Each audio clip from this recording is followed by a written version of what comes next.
예레미야서 7장 30절에서 31절입니다. 나 주의 말이다. 참으로 유다 백성은 내가 보기에 악한 일들을 하였다. 그들은 나의 이름을 찬양하려고 세운 성전 안에다가 자기들이 섬기는 역겨운 것들을 세워놓아서 성전을 더럽혔다. 또 그들은 자기들의 아들과 딸들을 불태워 제물로 바치려고 흰놈의 아들 골짜기에 도벳이라는 상당을 쌓아놓았는데 그런 것은 내가 명하지도 않았고 상상조차도 하여 본 적이 없다.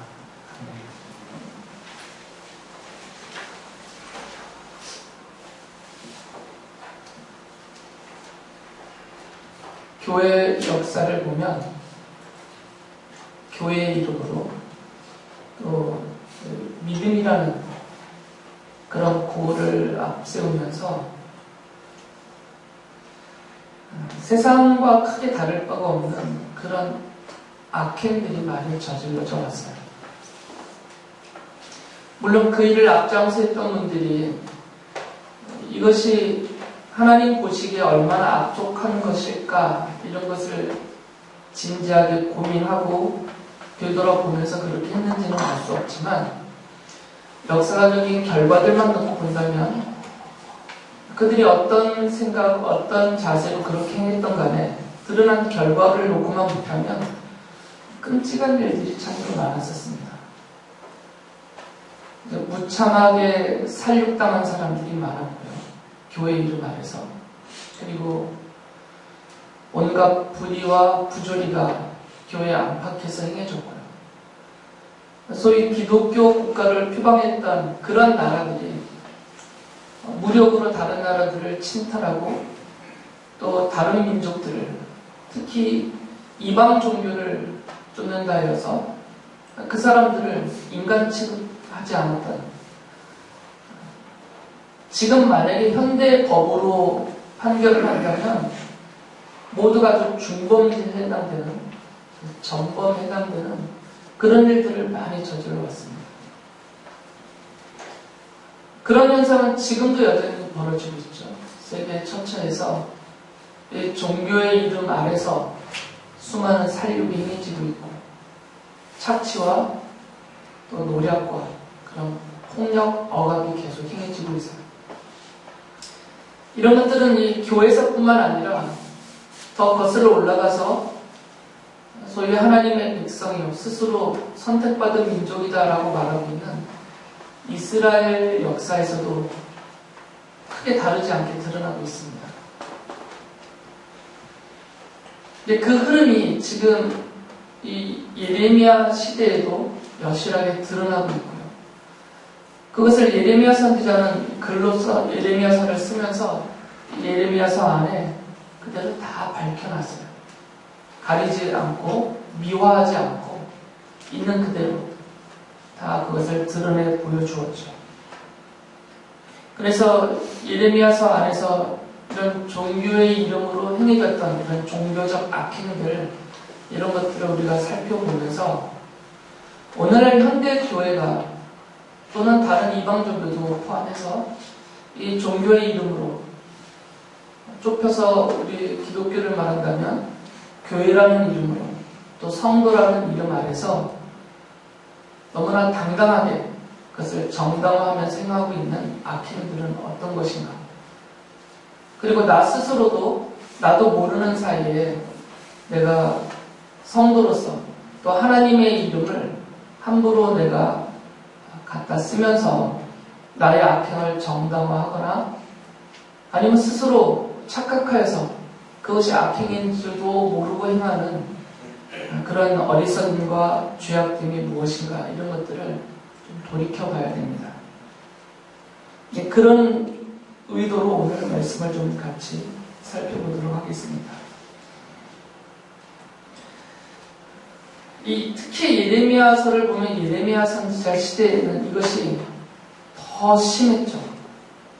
하나님의 이름으로 그들이 성전 안에서 또 성전 바깥에서 그리고 이스라엘 공동체 안에서 그리고 이 공동체 바깥을 향하여서 이 악행이 아주 끔찍할 정도로 저질러졌어요. 이것은 사람의 평가가 아니라 그들의 모습을 보셨던 하나님의 평가입니다. 하나님의 이름을 함부로 갖다 붙이면서 그들이 저지른 특히 종교적인 악이라는 이런 범죄에 속하는 그들의 죄악에 대해서 하나님이 끔찍하다라고 말씀하셨어요.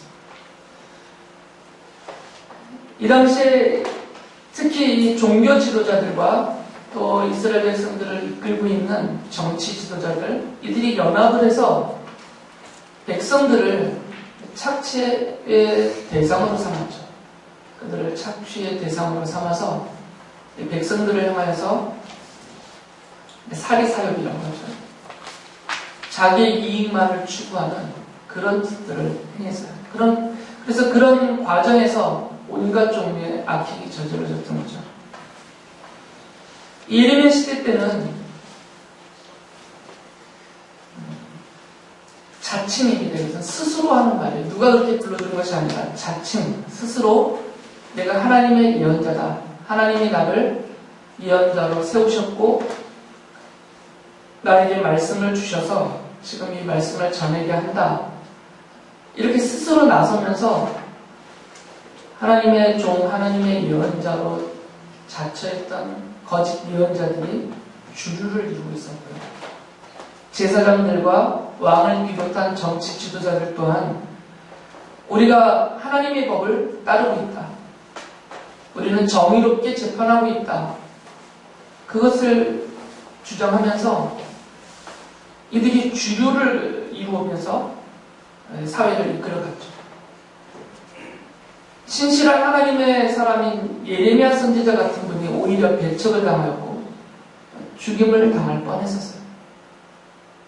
하나님이 막아주시지 않았다면 죽었을 것입니다. 실제로 예레미야를 암살하려는 아나도 사람들의 계획도 있었고요. 또 실제로 잡아서 죽이려고 옥에다 가두기도 하였고 그런 시도들이 여러 차례 있었어요. 그래서 하나님께서는 이 사람들을 보면서 하나님의 이름을 자기 멋대로 갖다 붙였던 사람들입니다. 하나님이 그들에게 주신 이름이 아니죠. 예레미야 선지자 같은 경우는 하나님이 그에게 하나님의 이름을 줬어요. 그래서 하나님의 예언자 이렇게 불러주셨죠. 하나님의 종이다. 하나님의 예언자다. 예레미야 선지자 같은 경우는 하나님께서 하나님의 이름을 그 사람에게 주신 거죠. 그러나 거짓 예언자들, 이 탐욕스러웠던 제사장들, 정치 지도자들, 이들은 하나님이 주시지도 않았는데 하나님의 이름을 자기네가 가져온 거죠. 자기네가 가져와서 자기 이름 앞에 붙여놨던 것이죠. 나는 하나님의 예언자다. 나는 하나님의 제사장이다. 나는 하나님의 왕이다. 나는 하나님의 일꾼이다. 이렇게 스스로 하나님의 이름을 갖다 자기들이 임의대로 갖다 붙여버렸던 것이고요. 그래서 하나님은 그런 사람들을 향하여서 그들 전체를 부르시면서 이렇게 말씀하셨죠. 속이는 자다. 우리말로 하면 사기꾼이다. 이렇게 말하는 거죠. 저들은 속이는 자들이다. 저들은 다 사기꾼이다. 이렇게 말씀하셨어요. 예레미야서 6장 13절에 보면 이런 말씀하셨죠. 힘 있는 자든 힘 없는 자든 모두가 자기 입속만을 채우며 사기를 쳐서 재산을 모았다. 예언자와 제사장까지도 모두 한결같이 백성을 속였다. 그러니까 돈을 탐내는, 돈을 추구하는 사기꾼이다. 그런 거죠. 본래 예언자나 제사장, 왕, 사회 지도자들 이들은 하나님의 백성이라는 이스라엘 공동체를 놓고 볼 때는 일꾼이에요. 하나님이 부리시는 일꾼들. 하나님의 백성들을 하나님의 백성답게 만들고 하나님의 백성으로 살아가게 하는 과정에 필요한 일꾼들이었죠. 마치 목자처럼 하나님의 백성이라는 양떼를 그 양떼 주인의 의도대로 목양해가는, 이끌어가는 그런 종들, 일꾼들, 그런 목자처럼 이들을 세워서 사용하셨어요. 예언자도 그렇고 제사장도 그렇고 왕과 지도자들도 그렇습니다. 그러니까 이들은 이 백성들을 대할 때 사사로운 이익을 탐하면 안 되죠. 왜냐하면 이 백성들은 내 것이 아니니까. 내 것이 아닌 이 백성들을 대상으로 해서 사사로운 이익을 탐하거나 자기 입속만을 추구하는 것은 하나님의 일꾼이요 종이라는 성격 자체에서 위배가 되는 것이죠. 그래서 다 하나님은 이들을 가리켜서 사기꾼이다라고 부르신 거죠. 이들이 성격적으로도 이렇게 이미 속이는 자들이고 사기꾼으로 하나님 앞에서 판명이 됐는데 이들의 실상을 보면, 실질적인 이들의 삶을 보면 아주 엉망이죠. 23장 14절에서는 이렇게 말씀하세요. 그런데 이제 내가 예루살렘의 예언자들에게서 끔찍한 일들을 보았다. 그들은 간음을 하고 거짓말을 한다. 악행을 저지르는 자들을 도와서 어느 누구도 죄악에서 떠날 수 없게 한다.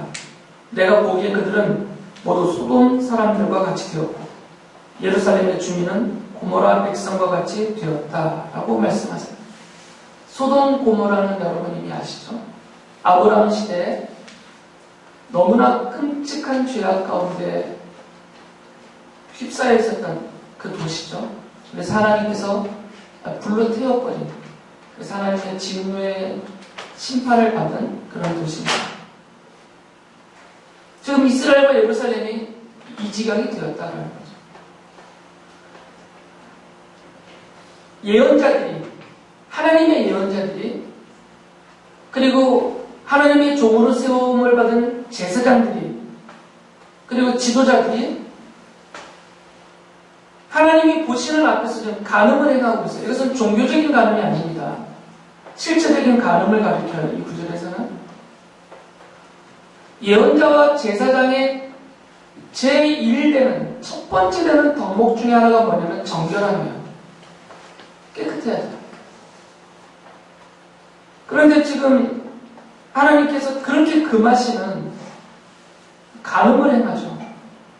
종교 지도자들이 백성들을 대상으로 해서, 그리고 백성들을 대상으로 해서 거짓을 말하고 거짓으로 행하고 있어요. 하나님은 그것을 끔찍한 일이다라고 평하셨어요. 그리고 자기들만 그렇게 악행에 빠져 있는 것이 아니라 원래 이들의 임무는 뭐냐면 악행을 저지르는 백성들을 책망하고 깨우치고 금지시켜서 이들이 순결한 하나님의 백성으로 그 약속된 복을 누리며 살게 만들어가는 그런 책무가 있는 사람들인데 그 일을 안 한단 말이에요. 지금 오히려 방치하거나 조장을 하고 있어요. 오히려 돕는다라고 하죠. 악행을 저지르는 자들을 도와서라고 표현했어요. 돕는 자가 아니라 책망하는 자가 되어야 되는데 오히려 그들을 도와요. 그러니까 함께 그 일을 하고 있다는 거죠. 그래서 악행에서 떠나는 자들이 오히려 없게 만들고 있어요. 악을 조장하고 있는 것이죠.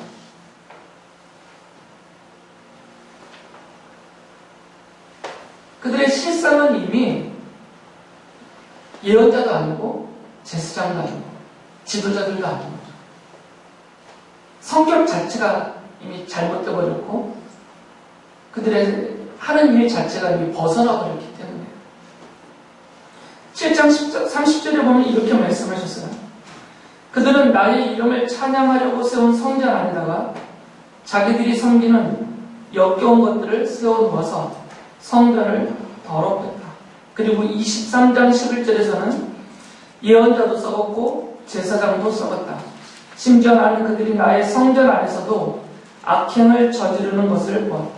나 주의 말이다. 이 두 구절 말씀은 하나님을 섬기는 가장 중심된 처소인 성전 안에서 저지르는 악행들을 말하는 거죠.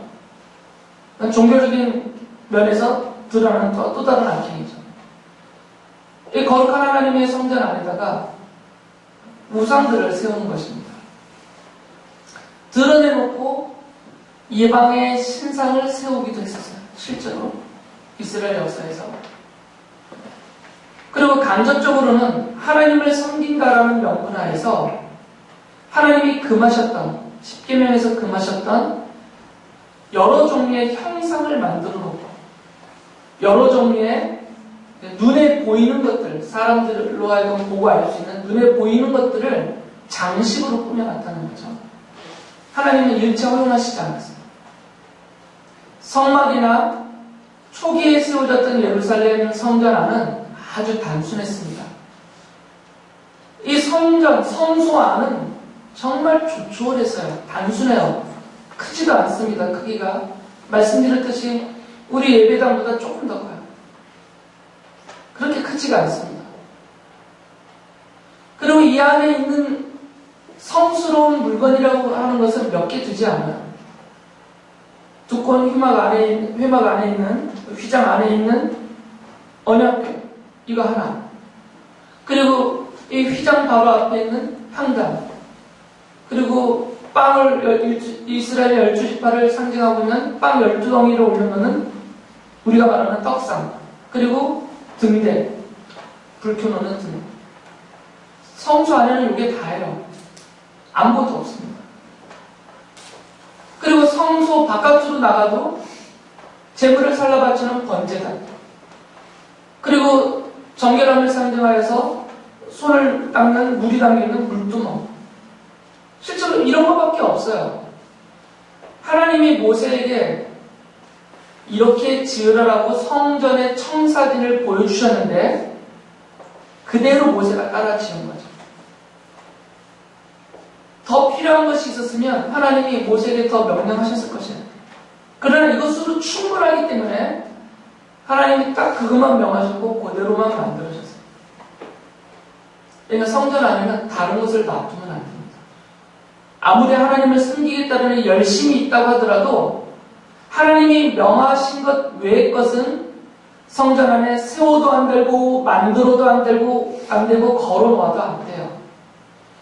그런데 지금 이 예루살렘 성전 안에 이 거짓 예언자들과 거짓된 제사장들은 소위 하나님을 섬기겠다는 명분 아래 별의별 것들을 다 갖다 놓은 것이죠.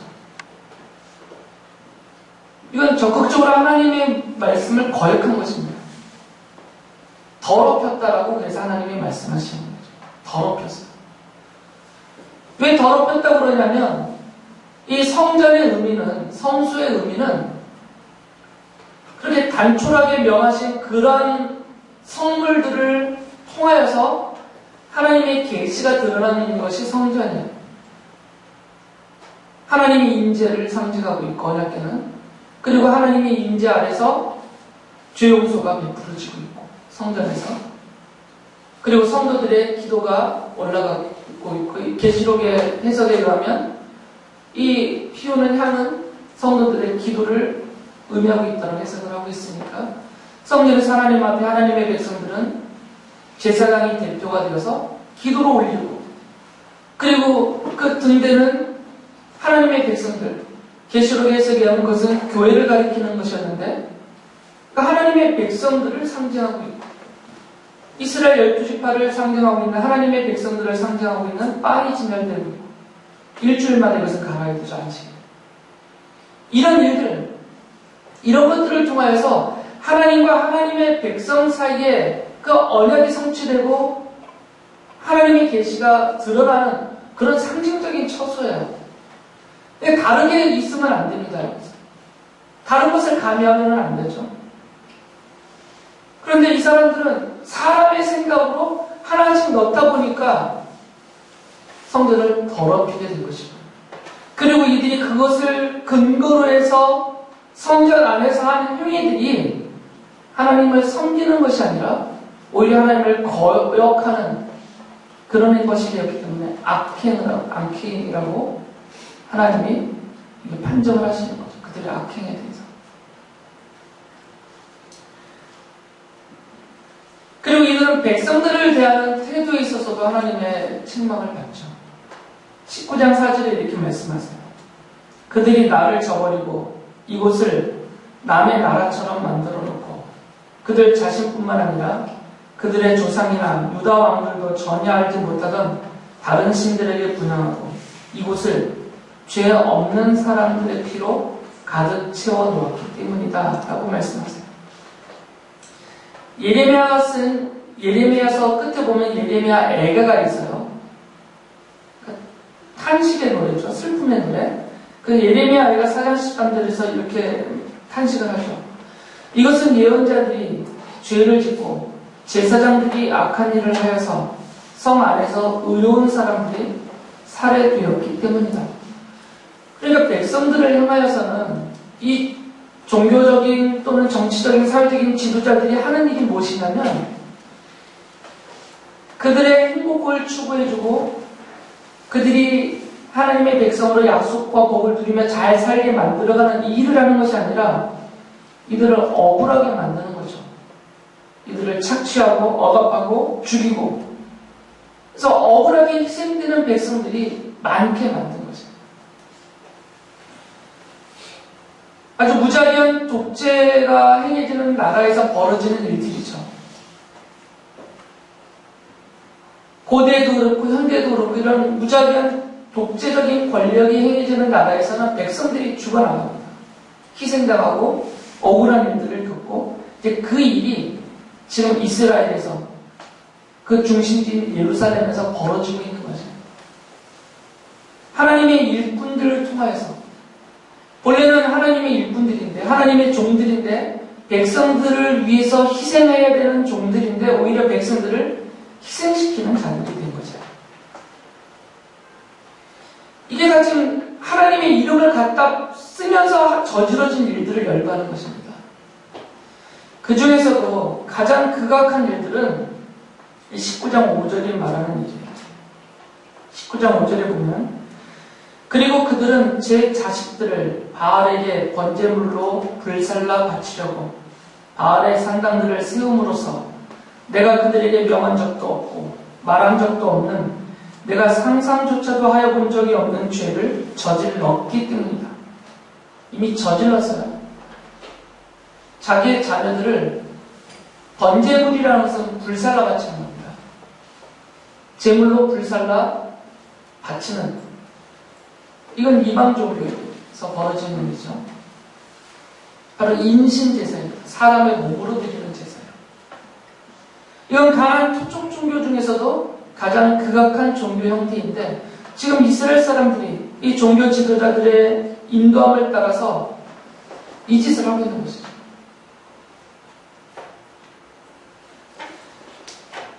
하나님을 섬긴다는 명분하에서 또 신을 섬긴다는 명분하에서 자기의 자녀를 제물로 바치는 이런 일들을 벌이고 있는 것이죠. 이것을 다 한 덩어리로 묶으면 종교적 악행이다 이렇게 부를 수가 있어요. 종교적 악행. 왜 그러냐면 종교 아래서 하나님의 이름 아래서 벌어지고 있기 때문이에요. 물론 하나님이 허락하신 것이 아니라 자기들이 갖다 붙인 이름이죠. 예레미야서를 읽어보면 이런 내용들이 가득 차 있습니다. 그리고 예레미야 선지자는 그것을 늘 탄식하고 그들의 모습을 보면서 눈물을 쏟으면서 하나님의 용서를 구하는 태도를 갖죠. 처음에 말씀드렸듯이 이런 종교적인 악행은 이 예레미야 시대 때 끊어지지 않았어요. 그 이후로도 계속 지속됩니다. 교회가 세워진 이후에서도 멈추지 않습니다. 교회 역사를 좀 거치면서 그리고 오늘날에도 다양한 모습으로 변조되어 있긴 하지만 이 하나님의 이름을 이용하면서 하나님의 이름을 걸어놓고 그 아래서 행해지고 있는 이런 종교적인 악행이 심합니다. 그리고 그렇게 그 악행을 저지르고 일삼는 사람들도 많이 있습니다.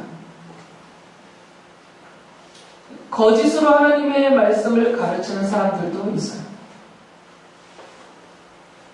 그들이 거짓되게 하나님의 말씀을 전하고 있다는 것은 전하는 내용을 보면 알 수 있습니다. 성경을 이야기하지 않고 하나님의 뜻을 전하지 않고 다른 이야기를 하고 있으면 그것은 거짓된 것이죠. 하나님이 세우신 하나님의 말씀의 대언자가 아닌 거죠. 하나님의 말씀을 전한다라는 명분 하에 예레미야 시대 때 사람들이 그랬던 것처럼 자기 입속만을 채우고 있다면, 자기 재산을 빌리고 돈을 탐하고 그 과정에서 불의를 저지르고 부조리함이 나타나서 그렇게 자기 입속만을 채우는데 우선하고 있다면 그 역시도 다를 바가 없는 거짓된 자인 거죠. 속이는 사기꾼이다라는 것입니다. 대단한 믿음의 소유자인 체 하지만 사실은 그 진면목은 하나님이 말씀하셨던 것처럼 속이는 자들이고 사기꾼이다라는 것입니다. 이것은 목회자들에게만, 교회 지도자들에게만 해당되는 얘기는 아닙니다. 성도들도 포함이 되죠. 성도들도 하나님의 이름을 붙여서 자신의 악함을, 자신의 악행을 정당화하고 다른 사람에게 강요하고 그래요. 의도적으로 할 수도 있고 자기가 어리석어서 모르면서도 그렇게 행할 수도 있습니다. 그리고 그것을 통해서 지극히 이기적으로, 개인적으로, 그런 탐욕적으로 그런 이익을 충족시키고 있어요. 이건 교회 지도자들만을 말하는 것이 아닙니다. 성도들 중에도 그런 분들이 있다는 거죠. 신앙생활을 하면서도 돈을 욕심내고 권력과 명예를 차지하려고 해요. 그 과정에서 다른 성도들을 정죄하거나 심할 경우에는 억압하고 핍박하고 착취하기까지 돼요. 이게 교회 안에서 벌어지는 일들입니다.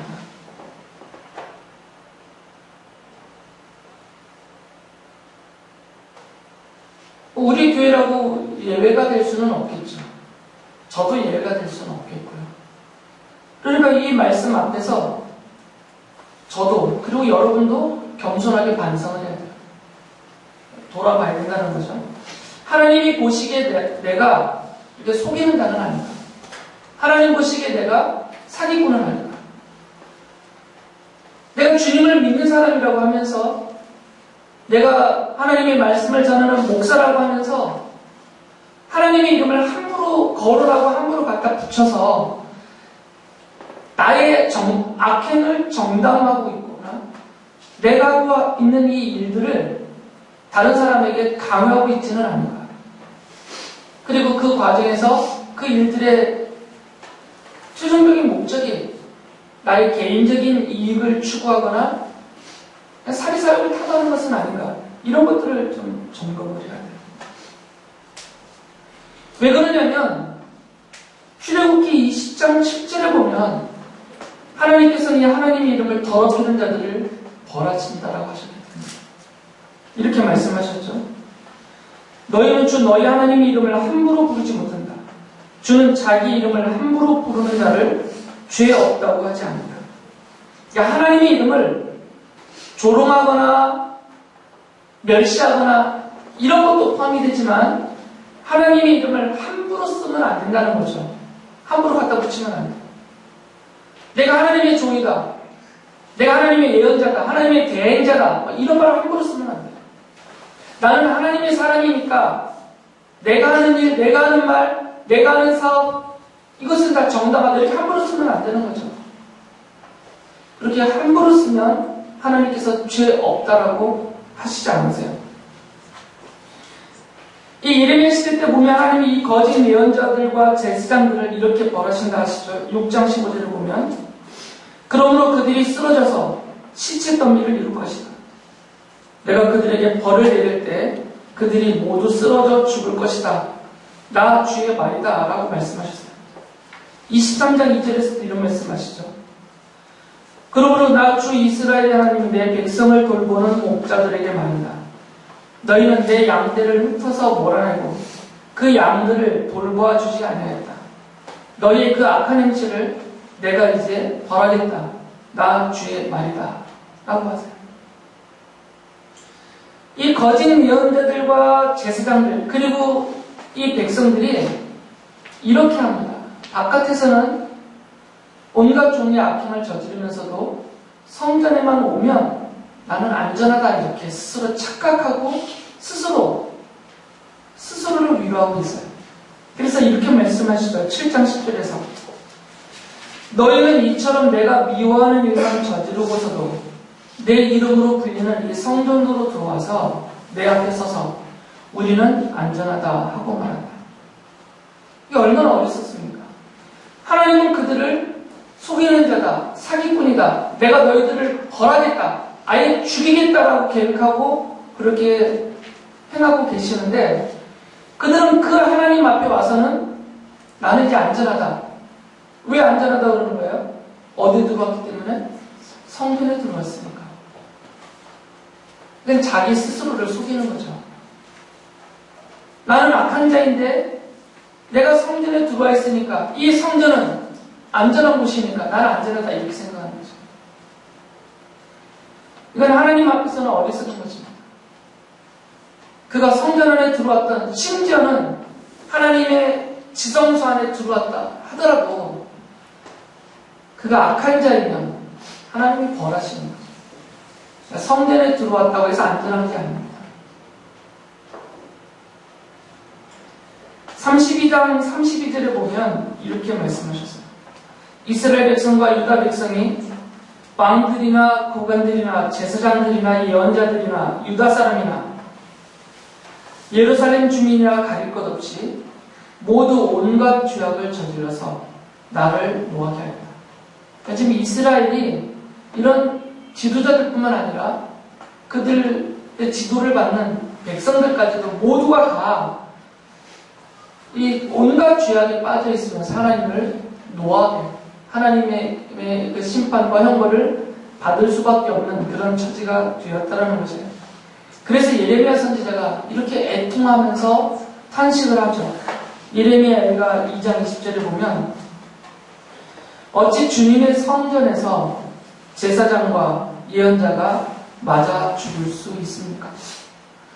어찌 주님의 성전에서 제사장과 예언자가 맞아 죽을 수 있습니까? 맞아 죽었거든요. 바빌로니아의 군대가 쳐들어와서. 바빌로니아 군대가 쳐들어오니까 제사장들이 성전으로 피했어요. 그런데 이 바빌로니아 군대가 성전을 무너뜨리면서 불질러버렸죠. 느부갓네살이 성전을 무너뜨리고 불지르면서 이 성전과 함께 성전 안으로 피하였던 레위 사람들, 제사장들을 거기서 죽여버렸어요. 그러니까 그것을 목격한 경험한 예레미야 선지자가 얼마나 슬프고 탄식을 하겠어요. 그래서 이렇게 지금 애가를 쓴 겁니다.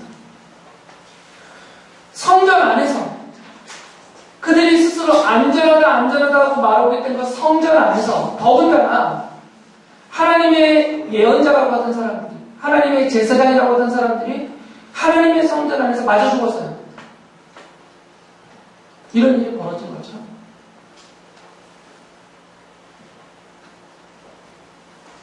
그러니까 성전은 이런 악인들의 피난처가 아닙니다. 이렇게 악행을 일삼는 사람들의 피난처가 아닙니다. 그들은 아예 하나님을 부정한 자들이죠. 그들은 하나님을 가리키면서 그는 아무것도 아니다라고 말했던 사람들이에요. 그가 우리에게 무슨 벌을 내리겠냐, 무슨 복을 주겠냐, 그는 아무것도 아니다. 이렇게 말하는 사람들. 그러니까 하나님을 아예 부인하든 부정한 사람들이에요. 그러니까 하나님을 믿지 않으면서 하나님의 이름은 갖다 쓰는 거죠. 자기 이익을 위해서. 얼마나 못된 사람들이에요. 하나님은 안 믿어요. 하나님은 부정하고 있어요. 하나님은 오히려 조롱하고 멸시해요. 그래놓고는 돈벌이 수단으로 자기 입속을 챙기기 위해서 그 하나님의 이름은 갖다 쓰는 거죠. 내가 하나님의 예언자다라고, 하나님의 제사장이라고, 하나님의 사람이라고. 그들이 군대가 쳐들어오니까 성전으로 도망왔어요. 살아남겠습니까? 성전도 지금 무너지는 판국인데. 이런 하나님의 이름을 함부로 갖다 쓰면서 저지른 이런 종교적인 악행을 저지른 사람들은 하나님의 교회의 역사를 보면 다 벌하셨어요. 심하게 벌하셨습니다. 그래서 소위 기독교 국가라고 자처했던 나라가 아예 망해버렸어요. 그런 나라들 자체가 망했습니다. 교회 역사를 보면 로마 제국도 자기들이 기독교 국가라고 자처했어요. 그러고는 온갖 악행을 저질렀죠.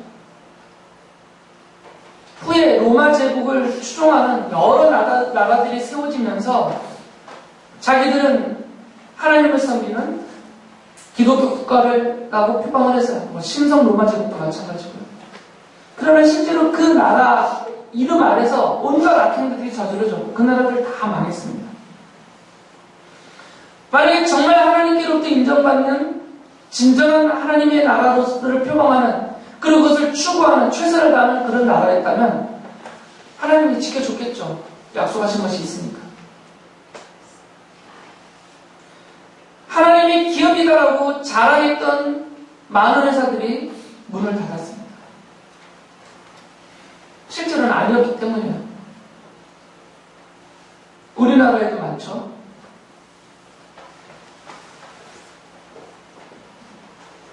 하나님의 사람이라고 자부했던 사람들, 그렇게 실제로 행세했던 사람들이 범법자가 되어서 뉴스에 나오고 유죄 판결받고 감옥에 가 있습니다. 그런 일들이 많습니다.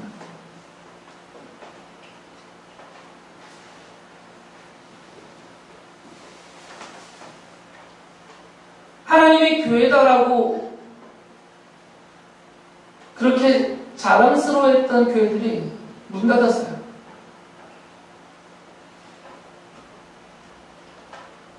교회 역사를 보면 그렇습니다. 약 2000년이 흘러오는 교회 역사 동안 그런 교회들이 다 무너졌어요. 그러니까 지금은 건물만 남아서 관광지가 되고 입장료 받고 있죠. 전 세계가 그렇습니다. 우리나라도 그렇고요.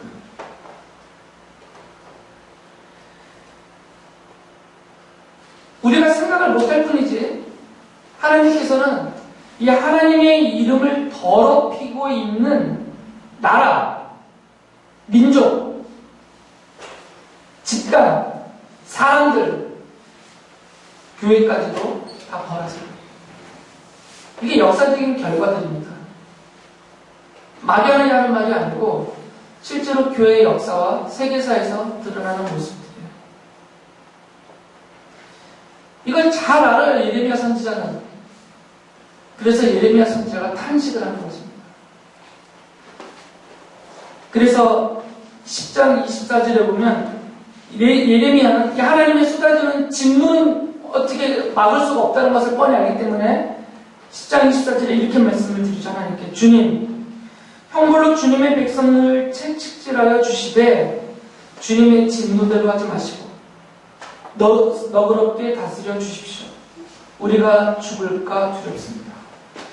하나님께서 이 이스라엘의 악행을 벌하시되 그건 정당한 하나님의 심판이니까. 그러나 벌하시는 중에도 자비를 베풀어 주세요 이것이죠. 완전히 멸절시키시지는 말고 용서하셔서 우리를 좀 남겨주세요 이런 표현. 예레미야가 이렇게 하나님을 향해서 자비를 구할 수 있었던 이유는 하나님이 이런 분이라는 것을 알기 때문에요. 출애굽기 34장 6절에 보면 하나님이 직접 이렇게 말씀하셨죠. 나 주는 자비롭고 은혜로우며 노하기를 더디하고 한결같은 사랑과 진실이 풍성한 하나님이다. 하나님은 자비하신 하나님이세요. 사랑이 풍성하신 하나님이세요. 그러기 때문에 예레미야가 그런 하나님이신 걸 알기 때문에 하나님의 자비와 용서를 구하는 거죠. 그리고 실제로 하나님께서는 이 이스라엘을 벌하시는 중에 자비를 베푸시죠. 42장 12절에 이렇게 말씀하셔요. 내가 너희에게 자비를 베풀어서 바빌로니아 왕이 너희를 불쌍히 여겨 너희를 고향 땅으로 되돌려 보내게 하겠다. 지금 심판하시는 과정이거든요. 바빌로니아의 군대가 쳐들어와서 세 차례의 침략으로 이스라엘과 예루살렘을 완전히 멸망시켜요. 좀 벌하고 계세요. 그렇다더라도 내가 자비를 베풀겠다 너희들이.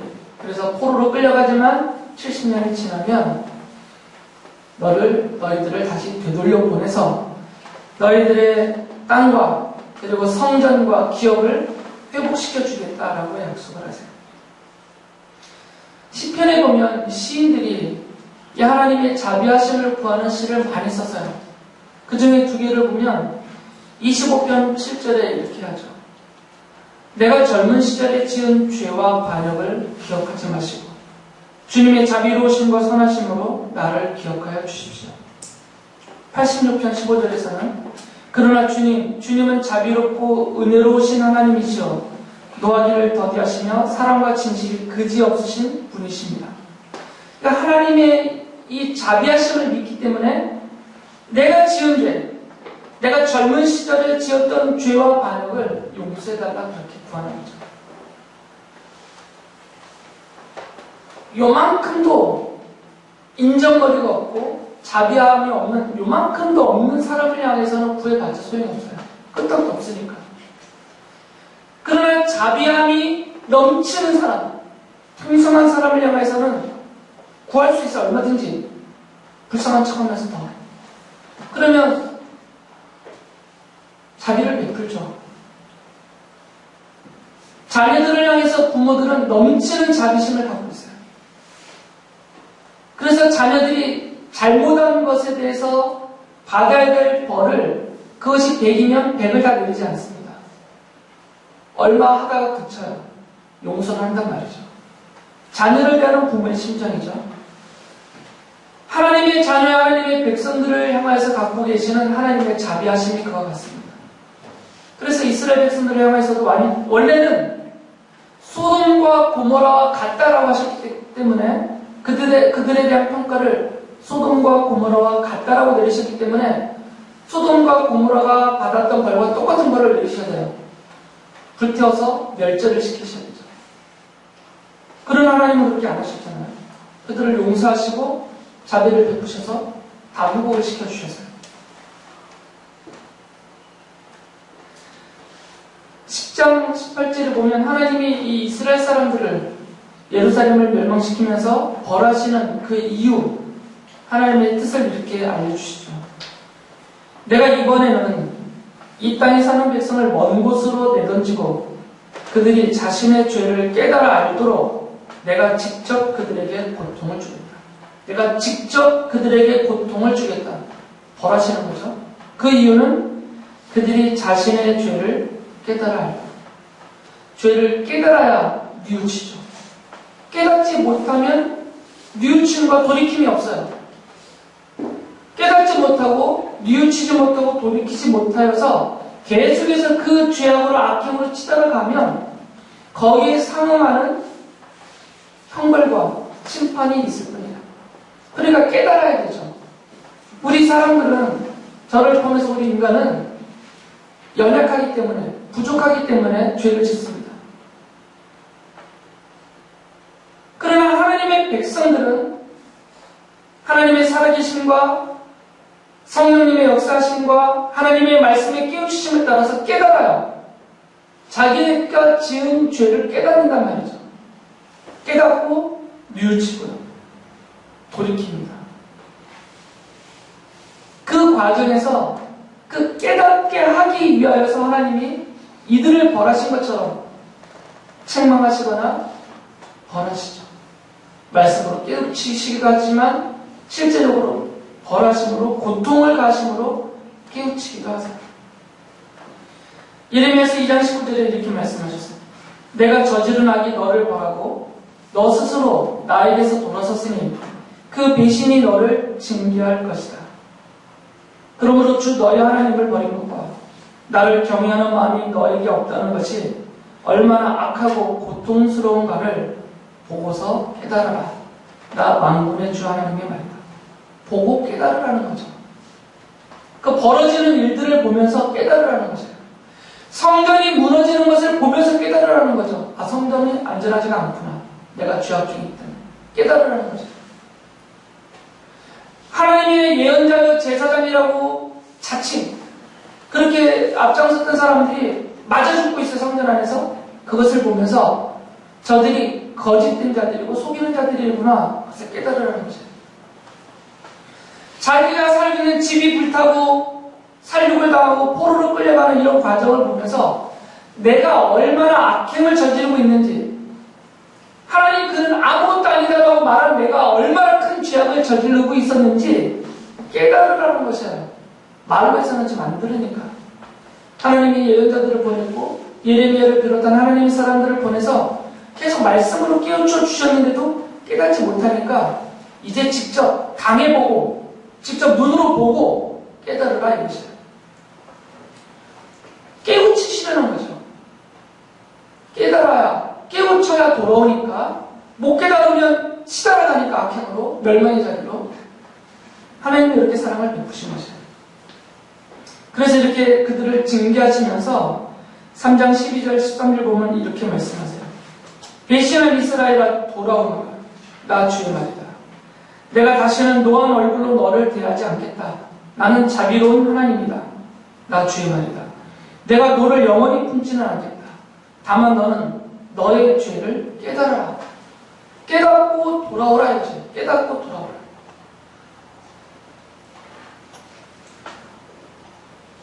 우리의 삶에 어떤 고통이 있다면 억울한 마음으로 받으면 어리석은 것입니다. 우리의 삶에 어떤 것들이 고통의 요인이 되고 있다면 그 고통의 요인이 되는 그것을 잘 살펴보셔야 돼요.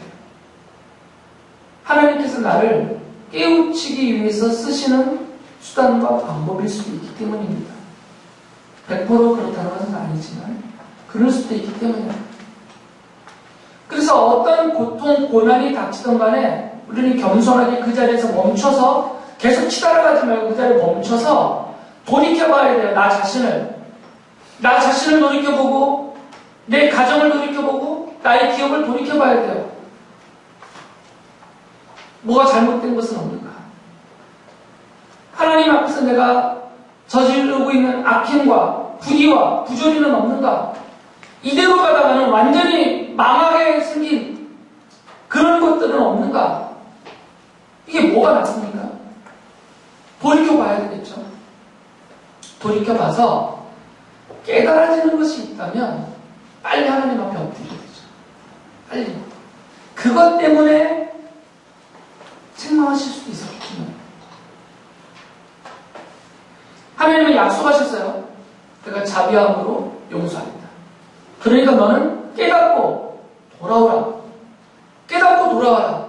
내가 너를 깨우치기 위해서 이 형벌, 이 고통, 이것을 내리고 있으니까 깨닫고 돌아와라. 그럼 나는 넘치는 자비함으로 내가 용서하겠다. 하나님이 약속하셨어요. 그리고 기다리시는 거죠. 하나님의 자녀인 우리들이 행복하게 원하십니다. 잘 살기를 원하세요. 당연하죠. 하나님이 자녀된 우리를 위해서 갖고 계시는 마음입니다. 그러나 악행을 저지르면서는 그렇게 살 수는 없어요. 하나님을 부인하면서는 그렇게 살 수 없습니다. 실제적이든 종교적이든 악행을 일삼으면서 그렇게 살 수는 없어요. 나는 실제로 악인의 길을 가면서 의인의 형통함을 왜 안 주냐고 하나님 앞에 대들 수는 없어요. 히브리서 기록자는 이렇게 말씀합니다. 히브리서 4장 14절에 보면 그러나 우리에게는 하늘에 올라가신 위대한 대제사장이신 하나님의 아들 예수가 계십니다. 그리고 16절에서는 그러므로 우리는 담대하게 은혜의 보좌로 나아갑시다. 그리하여 우리가 자비를 받고 은혜를 입어서 제때 주시는 도움을 받도록 합시다. 라고 말해요. 걱정 말고 돌아오라는 거죠. 걱정 말고. 나를 대신해서 십자가에 죽어주신 우리의 대제사장 되신 예수께서 계시니까 걱정하지 말고 돌아오라는 거죠. 얼마나 흉악하든 간에 얼마나 끔찍한 죄악이든 간에 걱정하지 말라는 것이에요. 깨닫기만 하면 그리고 돌아오기만 하면 우리의 대제사장 되신 예수께서 하나님 앞에서 나의 죄를 다 가리시고 덮으시고 씻으시고 다 용서받게 해주시다. 주님이 흘리신 그 보혈을 통하여서 하나님 우리를 완벽하게 용서해 주신다. 그러니까 두려워 말고 머뭇거리지 말고 걱정하지 말고 깨닫는 대로 돌아오기만 하면 된다 라고 부르시는 것입니다. 이 주님의 부르심을 늘 기억해야 됩니다. 그리고 주님의 이 깨닫게 하시는 은혜의 손길을 거절하면 어리석은 것입니다. 이스라엘 사람들의 모습을 보면서 예레미야 선지자를 통해서 하나님이 알려주신 하나님의 뜻을 잘 생각하면서 오늘도 내가 혹시 하나님의 이름을 함부로 써먹고 있지는 않을까?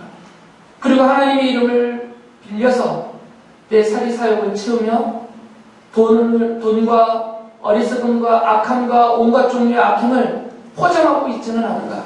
이런 것들을 돌아보고 주님 보시기에 정말 주를 믿고 진실하게 주님 앞에서 살고자 하는 그런 믿음의 사람의 모습을 갖고 살아가는 여러분들 되시기를 바랍니다.